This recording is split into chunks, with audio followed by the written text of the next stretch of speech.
இந்த வீடியோவில் நம்ம வந்து எப்படி மீன் அமிலம் தயாரிக்கக்கூடாதுன்றதை பார்க்கலாம். ஸோ இது வந்து இந்த ட்ரம்மில் தான் வந்து நாங்கள் ஒரு 45 டேஸ் பேக் வந்து மீனோட கழிவெல்லாம் போட்டு வச்சுருந்தோம். அண்ட் இப்போ இது ஓப்பன் பண்ணால் இந்த இந்த ஸ்டேஜில் தான் இருக்காங்க. ஸோ இதில் வந்து ஏன் இது வந்து ஒரு நல்ல மீன் அமிலம் இல்லைன்றதுக்கு நான் சொல்கிறேன். ஸோ தட் வந்து இதுக்கப்புறம் பண்ண போகிறவங்க இல்லை பண்ணலான்னு பிளான் வச்சுருக்கவங்க வந்து இதே நாங்கள் பண்ண தப்பையே பண்ண மாட்டீங்க. ஸோ நாங்கள் என்ன பண்ணோன்னா மீனோட வேஸ்ட்டு ப்ளஸ் வந்து நண்டு எறா இந்த மாதிரி எல்லாத்தோட வேஸ்ட்டும் இதில் தெரியாமல் போட்டுட்டோம், இது ஃபர்ஸ்ட் டைம்ன்றதுனால. ஸோ அதனால் என்ன ஆச்சு, மீன் தவிர மற்ற எந்த இதுவுமே வந்து வேஸ்டேஜுமே வந்து இதில் வந்து பார்த்திங்கன்னா கம்ப்ளீட்டாக வந்து காம்போஸ்டே ஆகலை.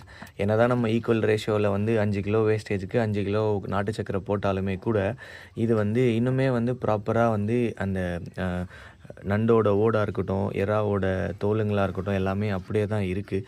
ஸோ இது வந்து எப்படி பண்ணக்கூடாதுன்றதுக்கு ஒரு எக்ஸாம்பிள், லைவ் எக்ஸாம்பிள். அண்ட் இதுக்கப்புறம் நாங்கள் வந்து என்ன மாதிரி ஈவன் இந்த இந்த டம்மே வந்து பிளாஸ்டிக்ஸில் இருக்குது.